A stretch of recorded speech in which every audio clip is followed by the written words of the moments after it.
So I read everything I could about economic theory, the different legislation that was passed with the crisis, the new laws that had changed around mortgages, and I still couldn't find the core issue as to what would create such a thing. Until finally I ran into a video series and some other books that showed that in fact money is debt. And I think people don't really get it. Doesn't really 100% click in when I say it, because everybody thinks, oh yeah, money's debt. The government creates all this debt. But what we don't really get, and there's some point where it will click in the brain, that money and debt are the same instrument today. They're the same instrument. And this is so vastly different than what our parents grew up with or our grandparents or anything that the founding fathers ever intended for this country. It destroys investment capitalism. You cannot have it. And it is the basis of an entree of communist revolution. And that really can't be understated. In a corporate world where all employees have great leaders with no egos that create fun cultures where people can do their best work, the employees and companies thrive while doing great things for the customers, themselves, and each other. Well, we know that rarely happens. I'm Jeff Palacio. I have been a leader for over 40 years for every t-shirt size company, from small 16 employees to extra large over 1 million. Please join me while I interview outstanding leaders that will share stories of great leadership and not so great. It will help you become a better leader while poking fun about all the crazy shit that happens in corporate America. Hi, I'm Joe Deshawn, and welcome to the Corporate Couch with Jeff Palacio. Today, Jeff is interviewing Kristen Ragusin. Kristen is a professional wealth management consultant with 30 years of experience. Investing over $150 million, she helps clients navigate markets and achieve financial goals.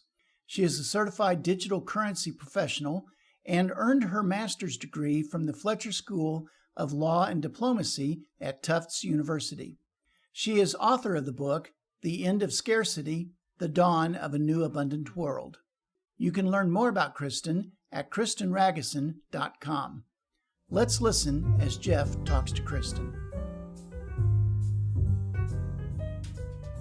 Kristen, welcome to the Corporate Couch today. Oh, thanks, Jeff. It's so great to be here with you. Oh yeah, very, very, very excited to talk to you. So my junior high and high school classmate friend Lisa Syme introduced us. So yeah, and you've had a not only a fabulous career, which we're always going to talk about, but I'm very excited to talk about your book, The End of Scarcity, The Dawn to the New Abundant World. I'm about, according to Kindle, 26% done with the book, and it's fascinating. I cannot put it down. It's that good. And Mark Twain, I believe, said to his friend, I wrote you a long letter because I didn't have time for a short one. And I think your book is so simplistic, and I love the format. And I want to know if Sam's a real person too, but we'll get into that. So anyhow, very excited to have you. Oh, thank you. Same here. Really appreciate it. Yeah. Well, let's get in maybe a fun question that I ask all my guests. Even that people know you fairly well, Kristen, what would be one thing that surprises them about you that they don't really know? Ooh, that's tough. I mean, maybe that I worry more than I seem like I do. I think that I really tend to brood and worry for this world a lot and for others. And it impacts me more, even though I'm very optimistic and I see a lot of positive stuff, especially positive things that come from the negative. But, I think I have more energy going out worrying and brooding about the state of suffering. Right, right. Yeah, I think I saw somewhere you called yourself a pragmatic optimist, so I like that. I like that description. Yeah. So, where did you grow up? I grew up in New England. I grew up in Connecticut, right outside of New York City. Sure. And I went to school in the Midwest. I went to Miami of Ohio, where I was actually a tour guide. And I would tell people, listen, Miami was a university before Florida was a state. And Love it.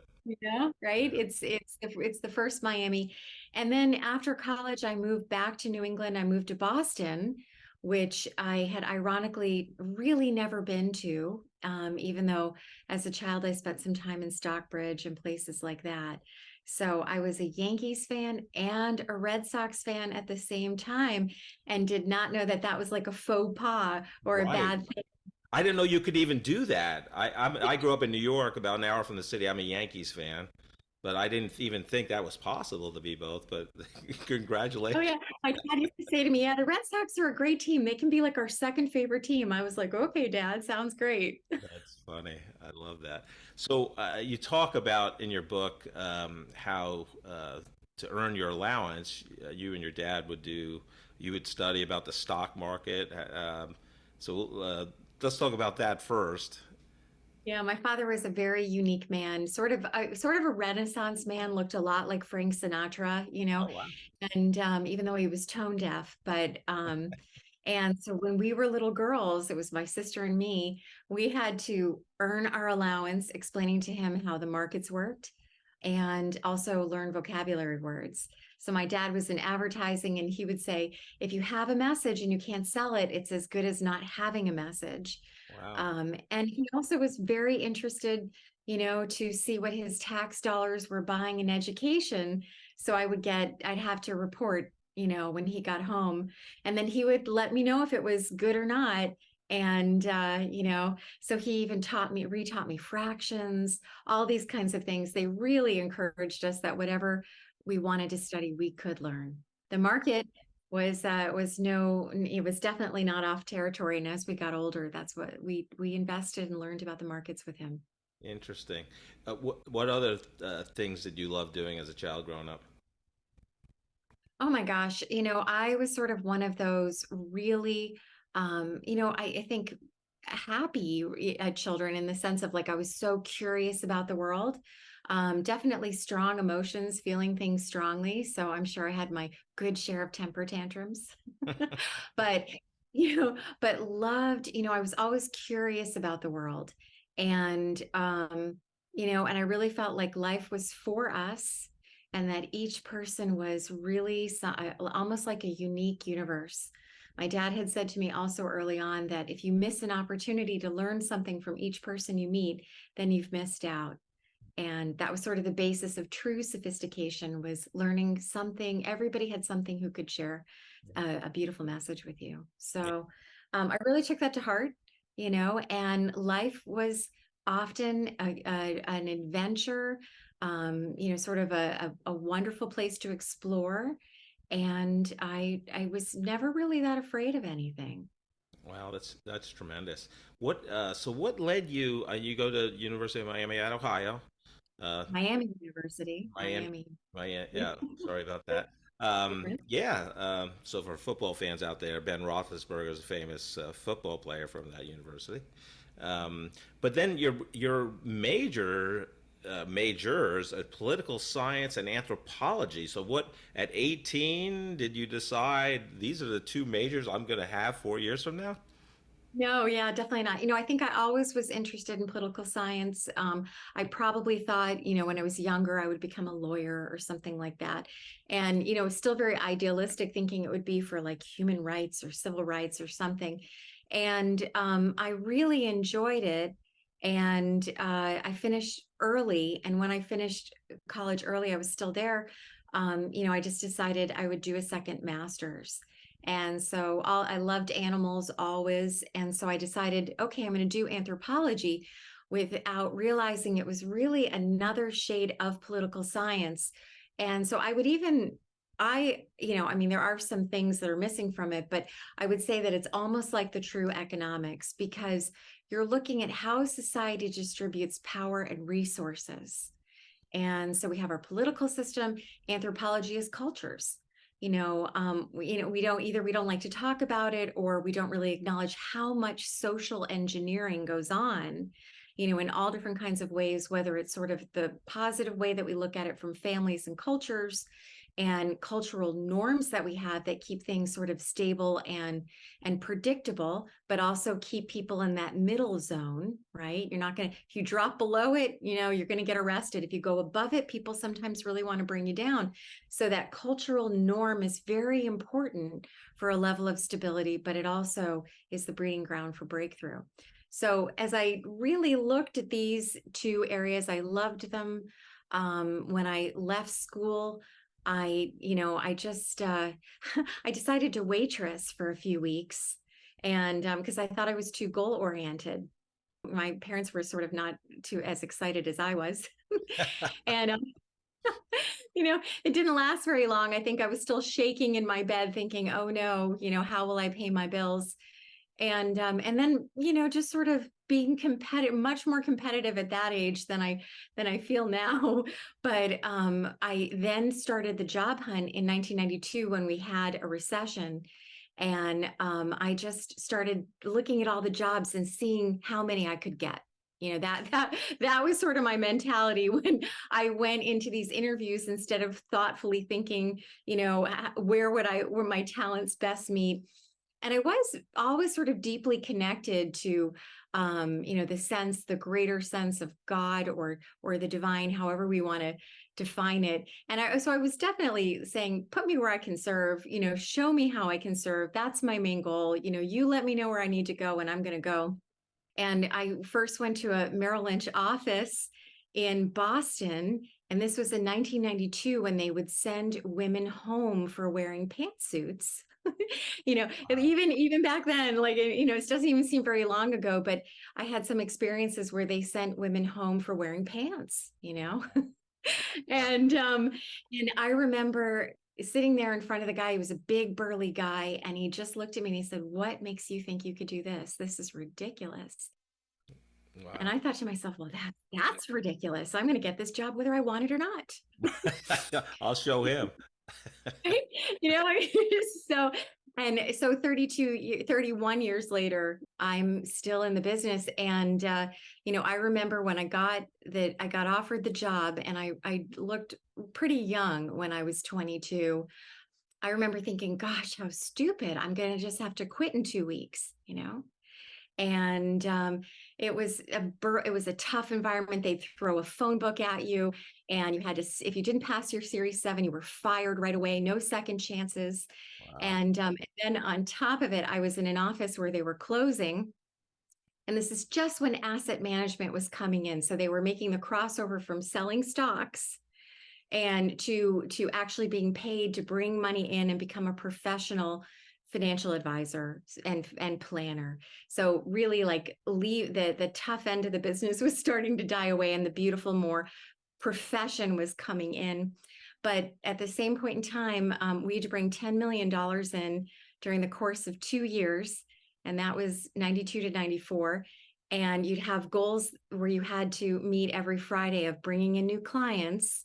And if you didn't, they fired people every week. Wow. So it was the most toxic or just tense, very competitive, ugly environment. And I think there were 120 of us when we started. And by the end of it, there were 20 left. And I was one of the 20. I had brought the money in through cold calling. It's like the Fortune 500 Boiler Room episode or movie. What was your process to obtain the 10 million? Truly a lot of work. I think I was working 80 hours a week for sure. And the business has changed so much, kids, young people who are really starting don't have to do that at all anymore, which is good. They really get matched with an existing team. There's the pro and the con. They don't really learn how to be as self-resilient or take punches as well, but I think what happened to me when I went to go meet my first prospect in person, and I had met them on the phone, And I drove to their house, and they were horrified when they saw me when they opened the door, because I would get carded if I took a prospect out to dinner or something, So it just was sort of this Yeah, experience, because here I am asking to handle their money. yeah. Um, They thought you were selling candy bars for your high school varsity sport or whatever. To raise Totally. Totally. And I still was paired up with a mentor who had 25 years of experience before me. So, I mean, there was, but I had actually had, a tremendous education from my father as well. But when I sat at the table with this couple, I was taken aback because I could feel the emotion around money that I did not expect. There was shame and guilt and defensiveness and all this kind of stuff that I didn't expect to encounter. And at that moment, I sort of fell in love with it because I thought, my goodness, I could help them. I could really help them to feel empowered, that money is here for them to help them achieve their dreams, whatever their dreams are, impact the world they want. And I really could be instrumental in that. And so it was at that moment that I sort of it had meaning to me, because I was never sort of driven just by the dollars. Were interesting. Being able to make money was always interesting to me. It was interesting as a child. I thought, oh, cool, I could go walk a dog and then earn money to buy that toy I want in the town. So I always thought money was empowering and cool, but it was for me still, if it didn't having that human possibility of connecting and having impact, there was my hook. Yeah, no, I love that. I just have to go back to your job search just for a second. So, you applied for many jobs, you said. So you really had no rhyme or reason, just see how many I can get, make a choice. But don't you think somehow, whether, God, the universe, kind of based on your childhood and studying the stock market, somehow, moved you along to the Merrill Lynch path? Oh, definitely. Like my dad even had a Merrill Lynch broker when we were little, when Yeah, you would just buy a stock. They were yeah, just moving stock and we would learn about commissions. Right. It sort of would be inconceivable, really nearsighted to not see that this would be really in right, my destiny, and also combining the two together that, sort of as a child too, I'd be very empathic. And if my parents had dinner parties, I could feel their friends, when they would come over, they would look happy, but I could feel that underlying disconnect of sadness of some of them. Or I just didn't understand sort of a lot of the incongruencies that would present themselves. And it would come to me that people really didn't understand how much they're wanted in this world, that we're inseparably connected from each other, and that how we have these unique talents that are really looking to express in the world. Likewise, for as much as it's so easy to not believe it, is looking for us to express at the same time. And my experience in managing money, investing money has never been separated from that. And so as I built my practice over the years, that would always be my primary. Whoever I had the privilege to work with was going to teach me something new. And they were a whole new world with new goals and new values as to how what they had created could better support them. And so it really, I really fell in love with the career over the years. Yeah. yeah. No, I think that's fantastic. So, you're at Merrill Lynch. It looked like 27 years, and now you've been at Raymond James. So, what led you to make that transition? Yeah, it was a pretty profound transition for me. In 2008, when we had the big financial crisis, which was a watershed moment in my life for many reasons. Soon all the big investment houses were being paired up with banks, and so Bank of America was required to purchase Merrill Lynch. And they were such different cultures, vastly different cultures. The Merrill that I grew up in was a core entrepreneurial, relatively easy to pivot environment, where things were transparent. Most managers, if you had a really good plan, were going to get behind you and support you. I probably was very lucky in terms of my work, where I never really felt any differences. Oh, like being a female in work or these kinds of things. I really did not run into a lot of that kind of stuff. It was a different environment. And it took Bank of America probably about until 2017 to start bringing its culture to the forefront. And so we had a gap. I think they bought Merrill in 2013. We probably had a gap of 4 years. And they were able to merge the two populations very well. But the culture was so different from your old school Merrill, which was really very supportive of the financial advisor, looking at the financial advisor almost as the core of America, entrepreneurial outset, the positive side of capitalism, and so I have to say, sadly, for as much as I've loved Merrill, I was a corporate trainer for many, many years. I don't think the Merrill that I fell in love with exists anymore. And so I knew that I had to start making a change.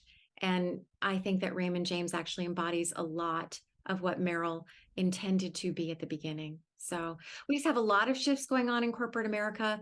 And I think the shift that, I'm not so sure, so supportive for ground up there. Yeah, and that's having gone through several acquisitions, mergers. Yeah, I don't. And uh, Merrill Lynch, Bank of America, two huge, obviously, corporations. I'm sure it took them, like you said, 4 years just to figure stuff out. And then it's like, oh yeah, now we have to do. Let's put the Bank of America, hoodies on and get, assimilate to the B of A culture, right? But yeah, very interesting. It's the bull was being excommunicated, and Right. even I think, Lynch has been dropped. I think it's Merrill. It might be Bank of America Merrill. Yeah. And I wouldn't be surprised at all if Merrill completely goes away at some point. So, and I've got some really good friends who are there who are sort of hanging on diehards, people who are managers who are probably excellent managers. But again, the culture is just really hardcore top down now. And this is sort of the opposite of what I believe of many things. So I made the decision in 2020. I moved my practice, which is a big deal. It's a difficult thing to do in the brokerage business, because your leaving firm thinks your clients belong to them, and you think your clients belong to you. So Right. it's not a fun experience, Yeah. but it turned out just fine. So. Yeah, no, it's amazing you did that. So I happen to work in the mortgage business from 2005 through '09. So when you talk about the watershed moment of the '08 financial crisis, I was in the heat of that. It was a career turn for me, but I was selling mortgages for Capital One Home Loans. They in '05 they purchased a small mortgage correspondent lender called eSmart Loans, basically buying their CRM, which was a phenomenal machine in terms of recommending the right product for somebody. And so I was selling mortgages on the phone. So we can talk about The Big Short, the movie, and all that. But talk about your experience and what led you to the book. And I think you called the financial crisis, or your clients, that you could move to safe investments. You did before the big crash. So explain that whole time period for you, Kristen. Yeah, I was in my mid 30s. I started doing master's degrees. I sort of thought, oh wow, I was, I got to the point where I was still looking for also more education and more opportunities. So I went to for learning. I went to Tufts, and I did an executive MBA more or less there. And I was out of the office for about 2 weeks finishing the master's paper.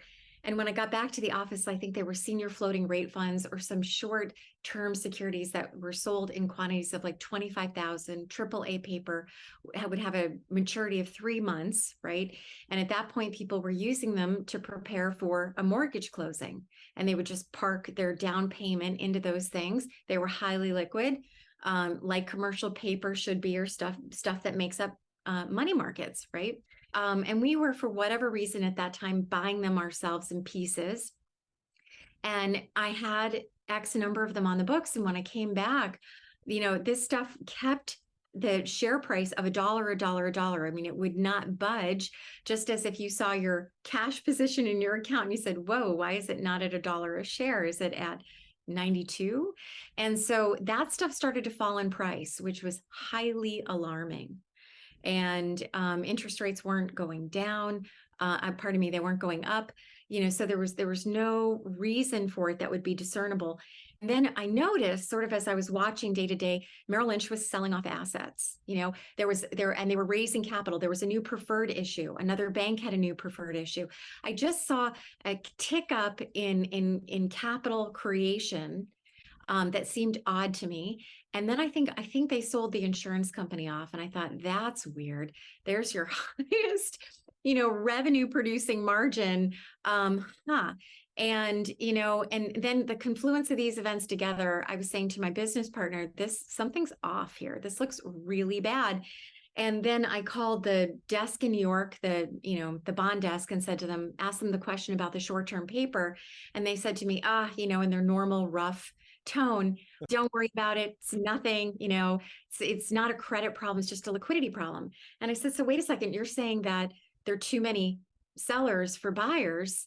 And so at what point does the liquidity problem become a credit problem? So most people blew me off over and over and over. And it took, I think, probably about 6 to 8 weeks of where I was convinced the market was going to completely blow up.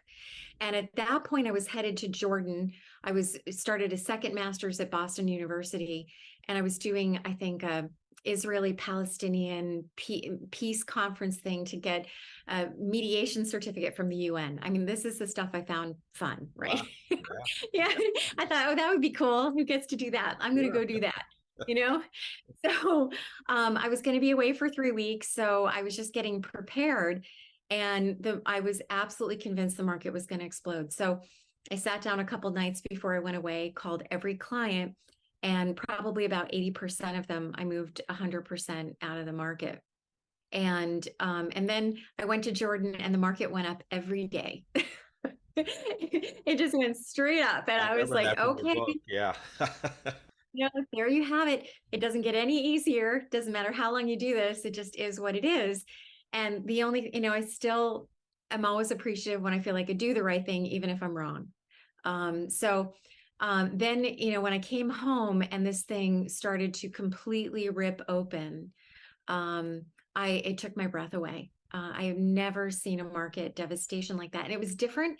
It felt very different to me than even, in 87, I remember my parents going through that. But some preferreds, the guarantees were held, some were not, some bonds were held. The difference between Lehman Brothers and Bear Stearns, there was no answer to any of this. And what I would sit down and tell a client sort of now was no longer true. So I was really moved by it. And I thought, wow, I'm still missing something. I'm missing something big. And then also I was sort of heartbroken because you would watch the guys that I'd worked with for a long time, some of them who had been there for 40 years were walking around the office just devastated, and even retirement funds, which Merrill Lynch made everybody whole. But, I think the GIC, the guaranteed insurance contract of the 401k, fell in value. I'm not sure they disclosed it real time, but they sent out a letter later saying, oh, hey, we made you whole. So we had extraordinary things going on at that time. So the whole system truly was just dissolving. And my question was why? And so even though I felt like I understood money, I understood markets as best as I could, what was I missing? And I was in a position, a much better position than everybody because I had people in cash. And I looked like a big hero to all of my clients. So I had extra time, instead of being at the office every night until 9, talking to people, to go and read.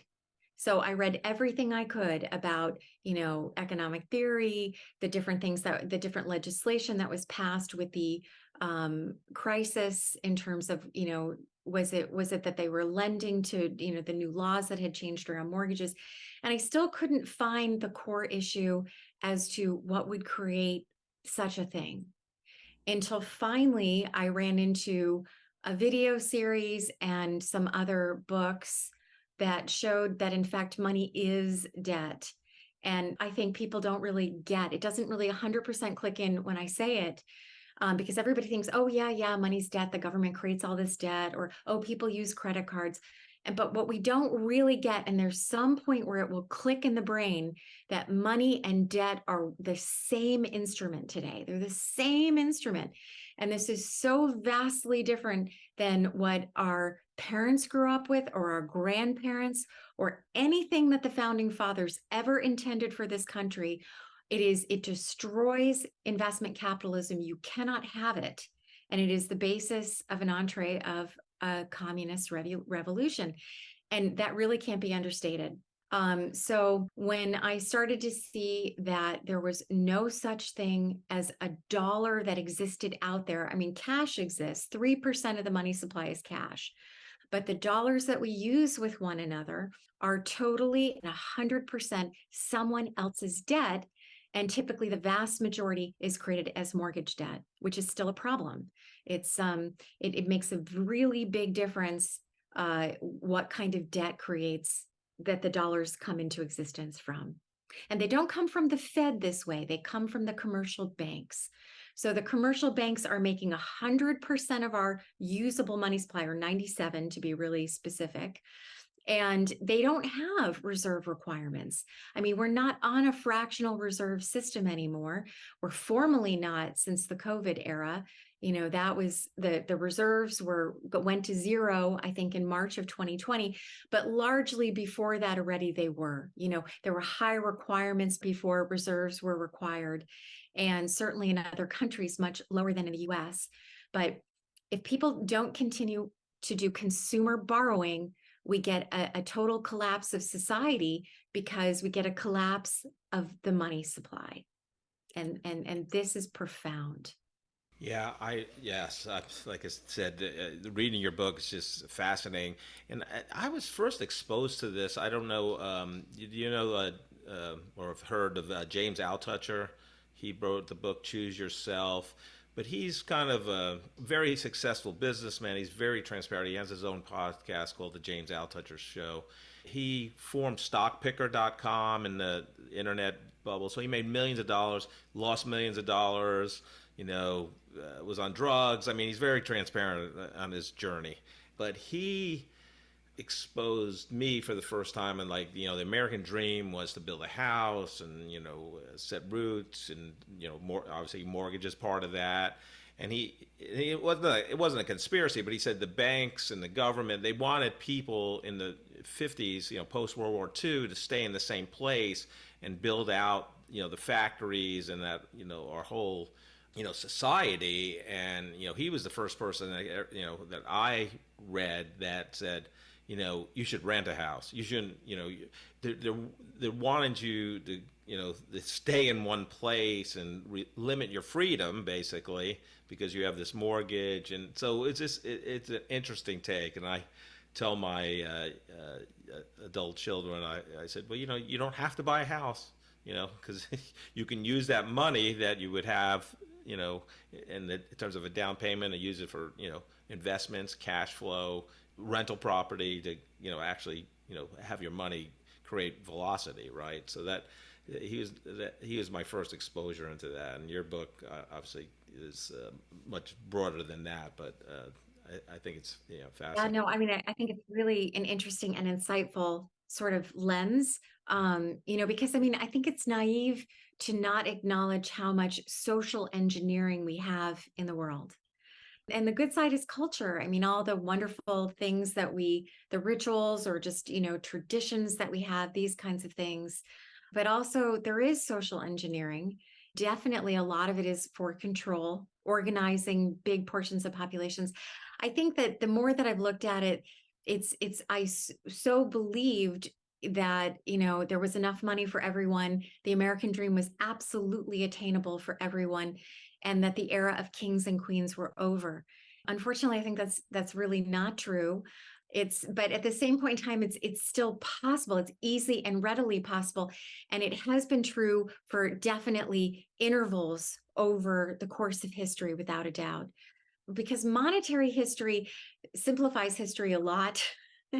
And this is why that book is loaded with monetary history, which is, I truly think it's fascinating. I mean, now things start to make sense. All the pieces come into place, and it's all provable. It's just recorded history. It might not be that easy to find. One of the reasons I wrote the book was because what I would have done to read this book, in 2008 or 2009. And this information should be in schools. We should understand what money is, how it's created, and how many times it's been created differently. And it is the single most impactful thing in society. Because money is simply a tool or a technology, and it can be designed in many different ways. And if it's designed incorrectly, society fails and suffers, and everything gets contorted, and we start pointing the finger and blaming each other. And when money is designed correctly, society thrives, and ethical and good behavior is readily promoted and rewarded, and freedom in its best sense is honored. And abundance in the sense that we're so talented in unlimited ways, when we get inspired for a new creation or a new contribution, it's the basis of society. We can't live without each other, and we choose to not live without each other. Yeah, I had interviewed, and it hasn't been published yet, a local ex-Cerner, now Oracle executive that basically quit because she, talk about burnout or whatever, but she had a great job, very high paying, everything should be good, but she just said, this is not what I'm supposed to be doing. She had a master's in genetic counseling, so she had a very niche. I mean, it's 2 patents, and she's working in her field at a big Kansas City company, Fortune, 250 probably. Anyhow, she writes this book, The High Achiever's Guide to Fulfillment, and her name is Mackie Musavi. I'm literally 25 pages in your book. I text her with your book link. I'm like, you need to read this book because it has so many similarities to why she left her job and the people she's trying to coach from. It's this high achievement, more growth, and it's just, I found it. I usually don't make book recommendations after 25 pages, but I felt very safe that what I saw in her book and what I saw in your book after 25 pages, I'm like, you need to read this because this has a lot to do with what you're trying to help your clients with. That's awesome. That's so fantastic. Well, because it shows you the root of it. And I think what's so different is that, I put in a parable of the old man, the traveler, and the lamppost. Yeah. Right, which really is us. We would not think to really look at the way the dollar is designed, or what we're using as the token of exchange, as being the problem, because we're all trying to have more money to make our lives better. Or we think if we had less debt, that we would have more money, that things would be better. We wake up in this world, with the sun and the moon and money. So we just accept it. We don't question it. We figure out, how are we going to earn it? How are we going to spend it? Maybe how are we going to invest it? But that's it. And yet it is the biggest tool in society that we have a totally unconscious relationship of. Now, this isn't necessarily our fault. The information isn't easy to find. Maybe it used to be in the schools. It's certainly not in the schools. I do think maybe it was in the textbooks in the 50s, and it's gone.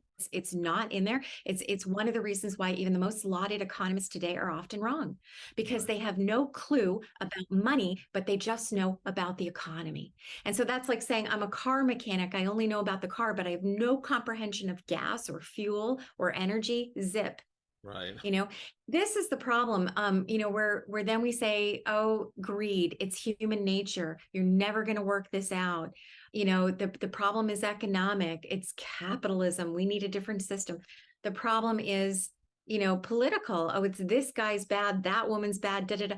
And I really, really try to articulate that these are symptoms of the problem. And we waste all of our energy totally lost, like in the parable, the old man searching for his keys, Right. in territory that he knows, but the keys aren't there, right? Right. But we we feel comfortable because we understand our political, economic, and social view. And so it has a sense of comfort to it, even though sometimes we're willing to change. Maybe in occasion we're really willing to change. But in essence, it all still feels incomplete. And nobody can really see a solution there because the core problem is not there. And so all of this sense of lack of fulfillment, no matter how much quote unquote money someone has, or the conflict of feeling like companies are doing destruction, or pharmaceuticals, are they really healing? Schools, are they really educating? Entertainment, is it really lifting up culture? You see this inherent contradiction in every single domain, that the domain is actually probably right now creating the opposite of what it was intended to do. And so how do we come face to face with such an existential crisis? Is it something wrong with humanity, the political, social system? No, it's so simple. It's so simple. It's that we have designed the dollar incorrectly. And guess what? We can easily redesign it. And it's been done for eons, and it can be done in communities by ourselves. Corporations can do it. And it's starting to happen. And I keep saying this is what comes after cryptocurrency. Even though I got involved in the cryptocurrency world early, I ran into the Bitcoin white paper online in 2009, thought it was a cool idea, but didn't think it was money. I thought it was like digital gold. It's a scarce resource. Right. And so where I've really come down to this after, the book was sort of a labor of love for 10 years because it so profoundly hit me of, my God, it's a paradigm shift. It's a shift in consciousness. And then how could we make it functional? How could we anchor it easily into society and bring people together from the furthest, point of the proverbial left to proverbial right? How could we actually reunite people? Well, guess what? Everybody's right and everybody's wrong. And the real issue is that we believe money is something outside of us. We believe it's a scarce resource. And we believe that if we have enough of it, we can replace community and society. And this is the problem. And it may even be where the love of money is the root of all evil comes from in the Bible, because it's loving the equal sign in the equation and forgetting about the 3 + 4 and the 7.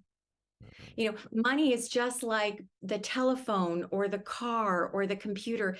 It is the medium of technology that we created as a society to facilitate the wealth.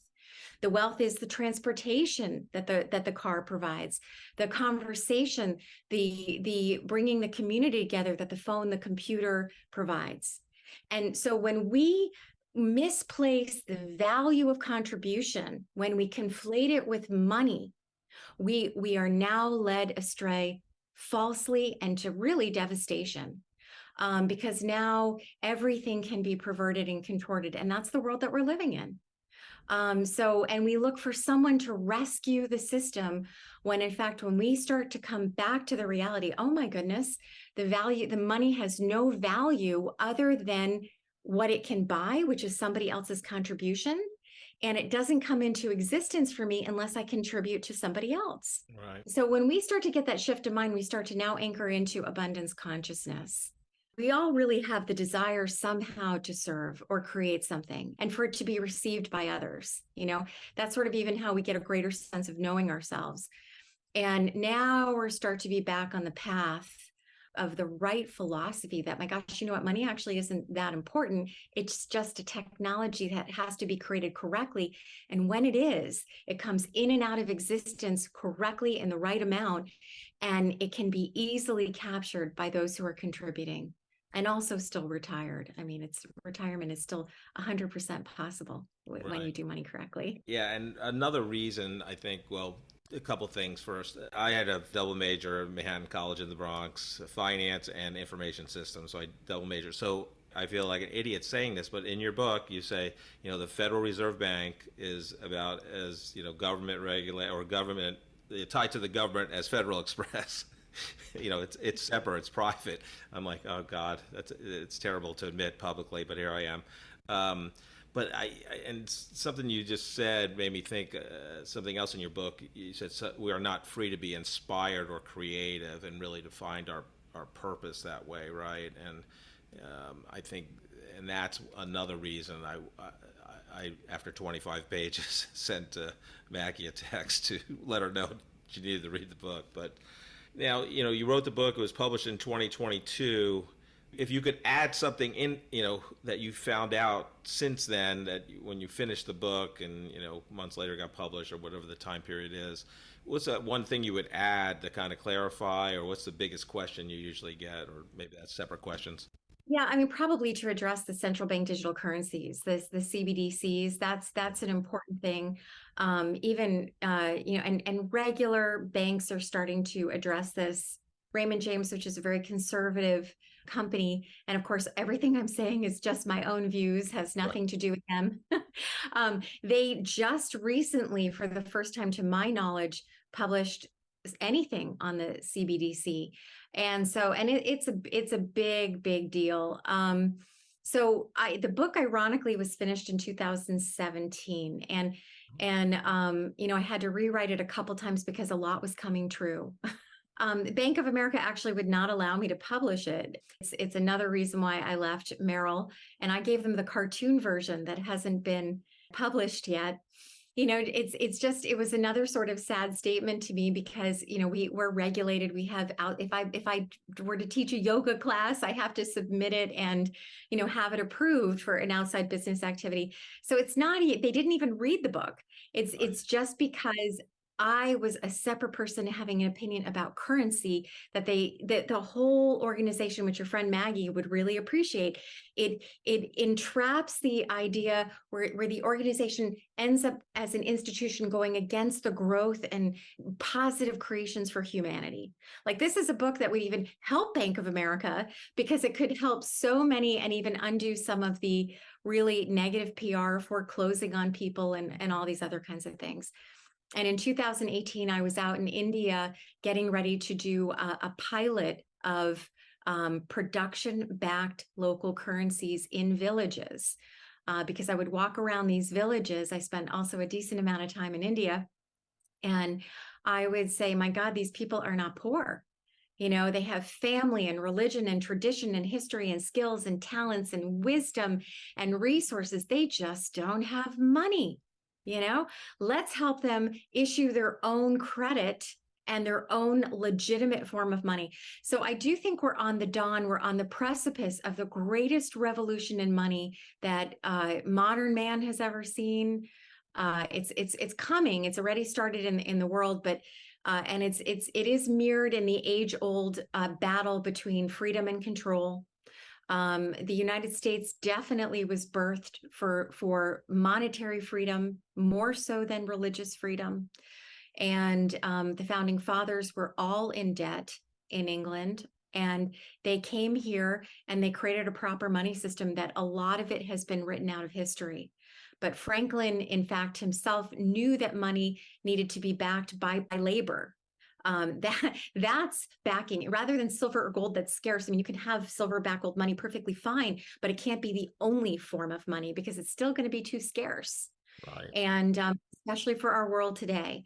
So they knew how to do it, and it's in a lot of the documents that it was the cause of the Revolutionary War. The British said this mischievous money system of the colonists must be gotten rid of, and so they began to really steadily outlaw it. So the one thing that I don't include in the book is the central bank digital currency, and I may put an addendum in, and that's important. I do offer the solution to the central bank digital currency. It still very much is the same.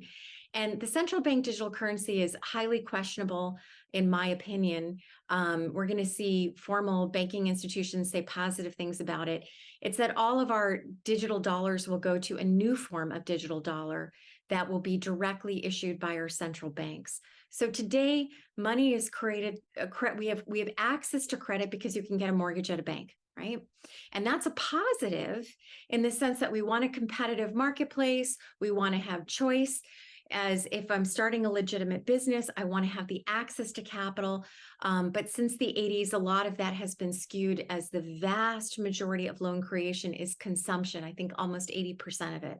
And this, again, is sort of another nail in the coffin for investment capitalism, because capital is supposed to be created for investment in labor, right? Right. And so when we make loans available for houses and loans available for college, the standard of living goes down because those prices inflate and incomes deflate. And this becomes a very dangerous recipe for the government to come in and rescue with a universal basic income. So we could take it the full range. Is that being done on purpose? Is that sort of a lack of imagination, which is where I think it's a very limited point of view? Because once we need, whether we believe it's through the robot revolution and AI and all these other kinds of things, I still think it's a very limited point of view to think that people need to get tokens from a central power, because that central power definitely will designate who can get them, how they can get them, and so on. So the dark side of the central bank digital currency, it's being highly proposed that these dollars will expire. You'll only be able to use them for certain purchases and in certain domains. So worst case scenario, we see in Europe, they're piloting some 15-minute cities, which again, I wish I sort of had never heard about. But people wake up, there are barriers in their road, and they can't go beyond a 15-minute domain. And this is really being done in the name of climate change.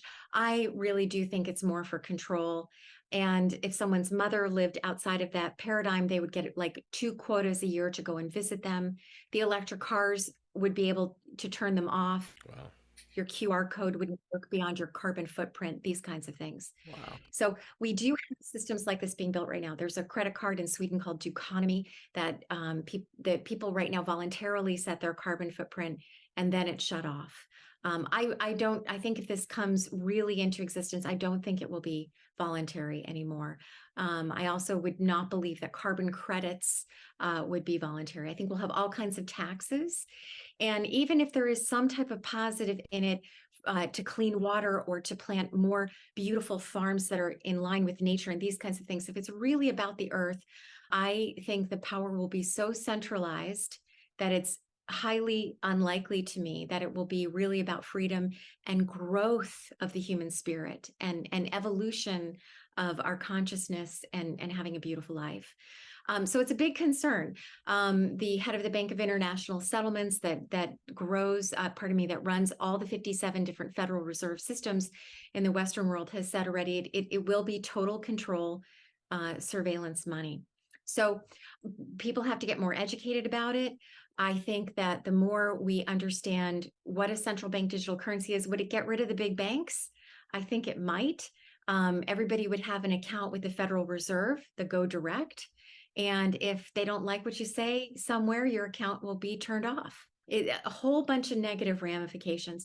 So is this really a new story? I don't think so. It's an old story of humanity. And I think when we kind of get into these scary topics, we can take some reassurance that our grandparents, our great-grandparents, everybody's faced this. And in a way, it's sort of, a battle with oneself. Because for those people who say, we got to get rid of the Fed, we need the Fed right now. With the system that you have where the money is created as mortgage debt, if you didn't have the Fed, the whole thing would implode. If you had a bank wake up who said, gosh, we'd really like to go back to the It's a Wonderful Life 1934 movie with George Bailey and do banking as good citizens, they would probably be put out of business pretty fast. So everybody is caught in this system. And I'm not even so sure that there really are bad actors. We're just stuck in a system that really creates a lot of limited thinking and is producing an illusion of scarcity. And the good news is that this life is based on a frequency and flow of endless new ideas once we shift our energy. And we hear the call of inspiration in between all of this.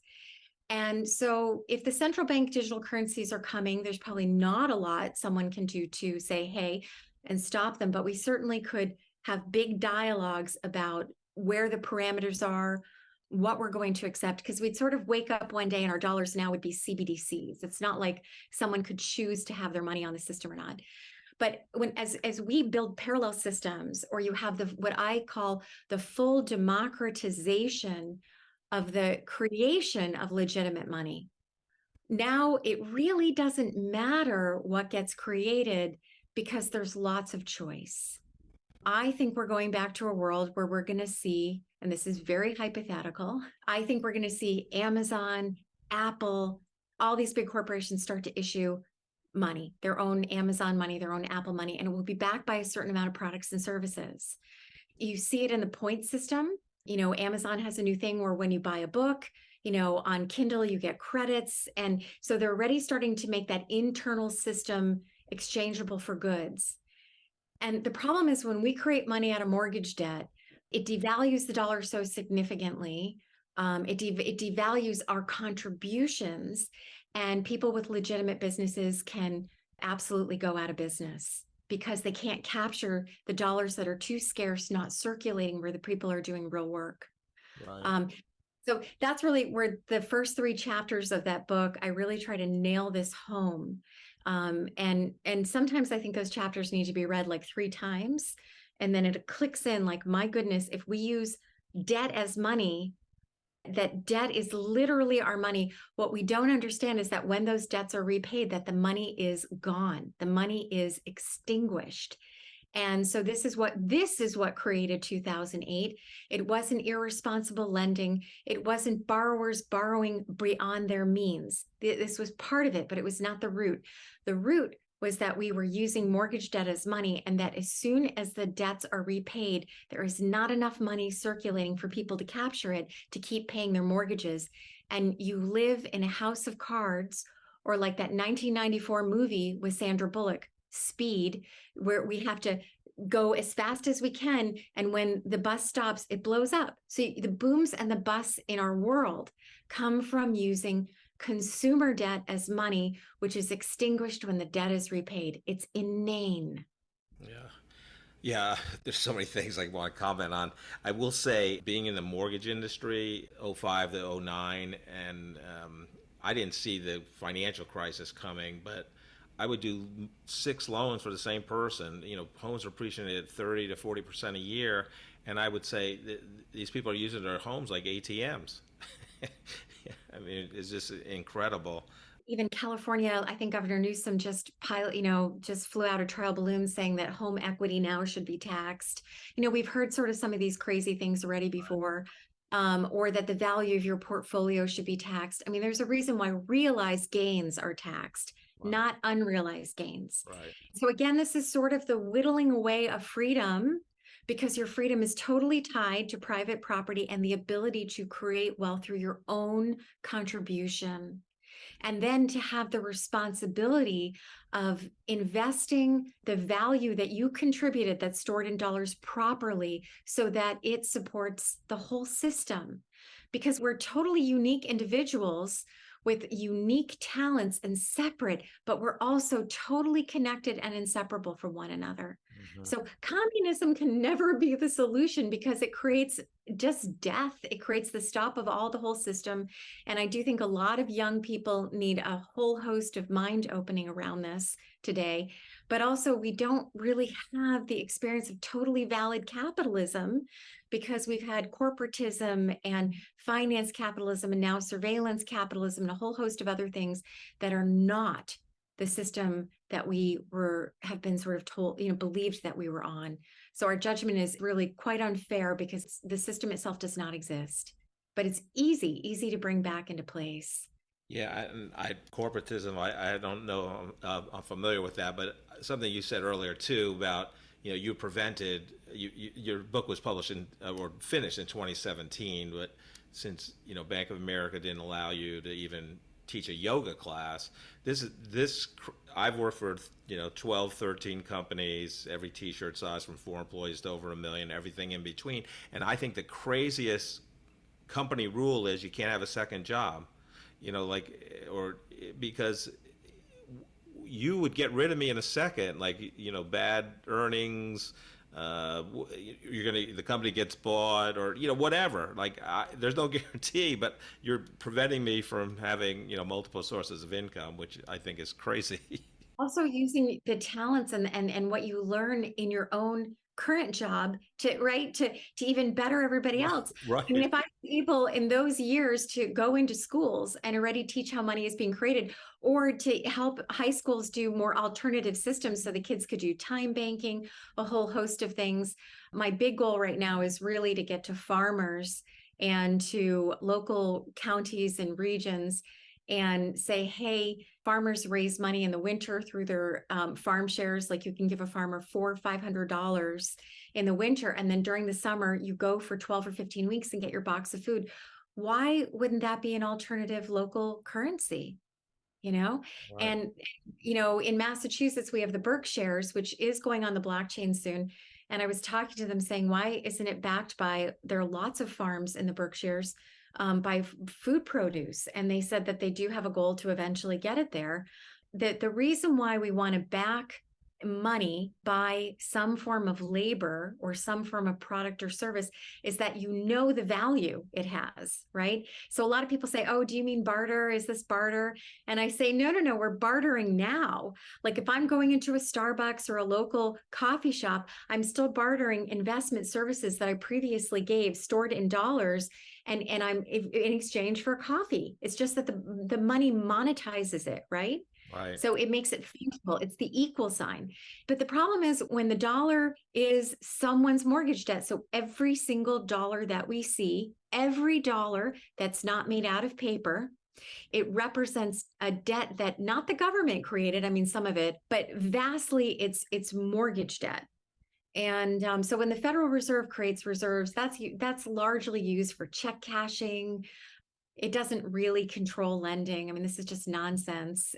It's, because when the reserve requirement is zero, the Right. reserves have no impact on whether or not a bank can lend. The bank just has to be solvent.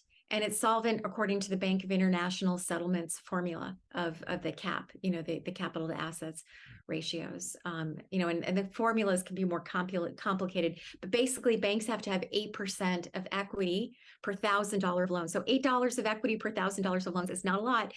The real thing that creates the bust is that borrowers can no longer borrow. Right. And then it falls out again. So, I mean, this is not a foundation for society, because you can't really invest with your 401k for the long term. And then also you're conditioning young people to say, my goodness, I couldn't buy a home like my parents could. Right. And then their colleges are so luxurious. When I look at the colleges in Boston, those dorms are equal to like a $5,000 apartment. They can't afford that when they get out. Right. So they're being conditioned already to not believe in the American dream. All this kind of stuff really upsets me. I get so sad. But then I really know that it's just by creating completely legal, completely beautiful alternative or community currencies. And I do think this will probably be the next big revolution that will come through the cryptocurrency, because it will not be about speculation. When cryptocurrency first came, it was just like a new stock market, Right. with no regulation and Right. with a 20-page white paper, right? And today it actually can be about creating legitimate credit, using the blockchain, proving that something has real values of products and services behind it, that companies or farmers would only issue their money in the amount limited by the real supply they have of the product, limited by the demand for the product. And we have the technology to do all of this. Yeah, it's just so fascinating. So, for the average person, first step is reading your book, no question about it. But after they read your book, what do you recommend they do immediately or short term? What is that next step for them after they get the foundation of of what you're suggesting? I hate to say it, but reread it a couple times. It just the first, And like, gift it to many of your friends. No, kidding. yes, it's my whole goal with this is to have impact. Yeah. It's because I really don't see I don't see a big hope for the future unless we have this shift. But again, everybody before us has been at the same place. So it's just with technology that we could get a very tight prison. We could get an open air prison. But anyway, none of that really matters at this very moment. The next thing that I would really encourage people to do is to build community. and really even take a moment to express to the people in your life, even if it's only to yourself, how important they are. Often I think we have no idea what we do for one another, and this life has no meaning without each other. And I think the busyness, the stress we have, we absolutely take each other for granted. I look at how I take, someone for granted to fix my dishwasher, or something like that. And then when they come and my dishwasher gets fixed, like how grateful I am. I see the both perspectives. So I would say really to take a moment and to notice how much we need each other, how much we all do for each other. Even when we get our cup of coffee in the morning, how many humans did that require to get that one cup of coffee? Or sometimes when I sit on the plane, how many humans were required for me to be able to take that one flight to go? So a small bit of reflection of the appreciation that we have for ourselves, for one another, and to really do the best that we can with given our family dynamics to give everybody a break and to really support our families and our extended families and our communities. So I encourage people to, if they don't know any of their neighbors, to go meet a neighbor and really do that, make it even a goal, but so that it's still beautiful and comfortable, integral in their own lives. And then start looking for their local farmers and to really support as many local producers as possible, because our society and the goodness of our lives is only as strong and healthy for as much as we really are producing for one another. And that, no matter how many scary stories come, will take the fear out of it, because the more we're connected to one another, it doesn't really matter what somebody says. It becomes more quaint and cute, because when we have the power of knowing each other and just showing gratitude for one another, boy, do we change the world. And it's also a frequency. I mean, it doesn't, even a few people doing this is conditioning the bath of frequency that we're all living in.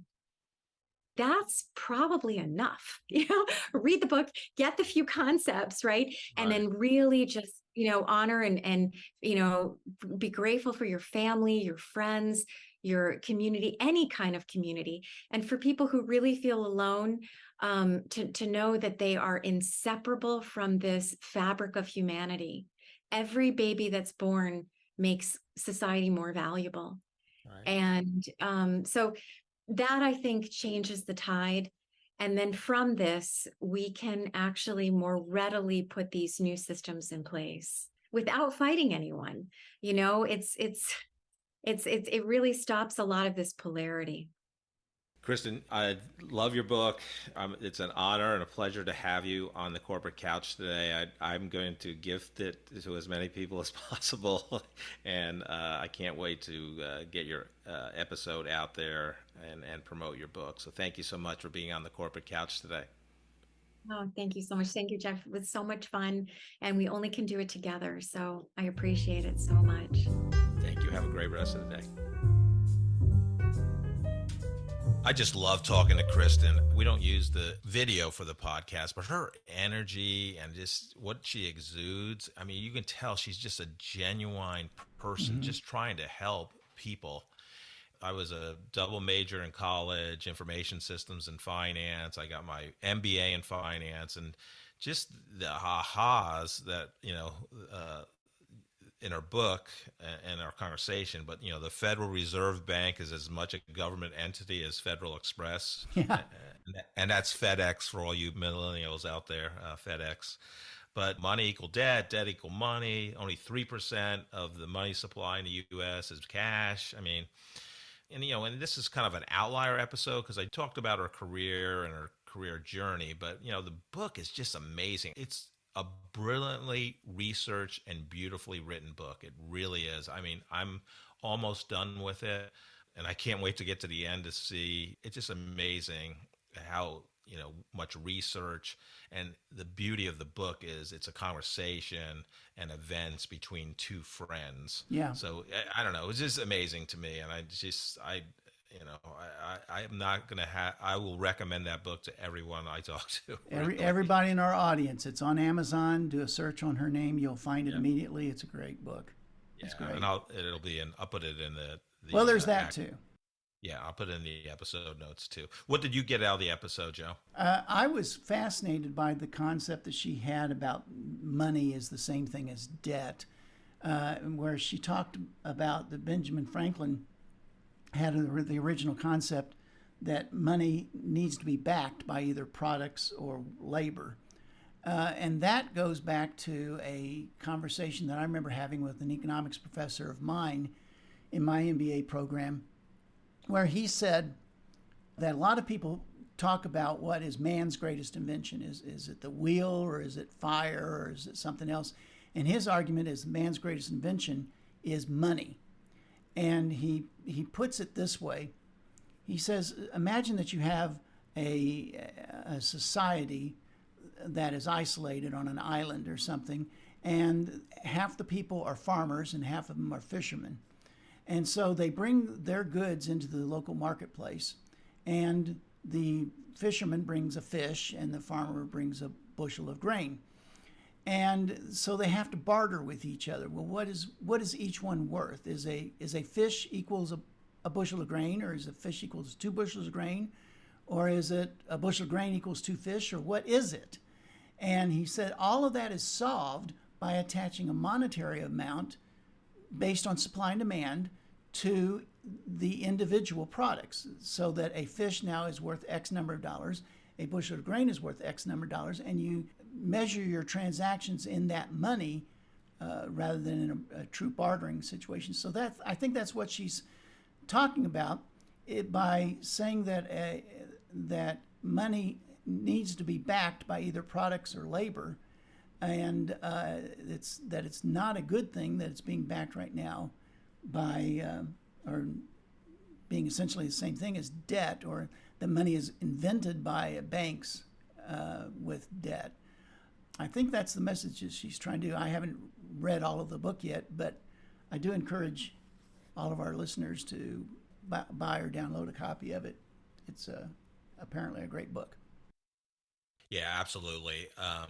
So based on the episode and the conversation with Kristen, what leadership advice would you have for our great listeners? This is one of the greatest quotes ever by the great philosopher Jim Halpert, who once told his friend, "Bears beats Battlestar Galactica."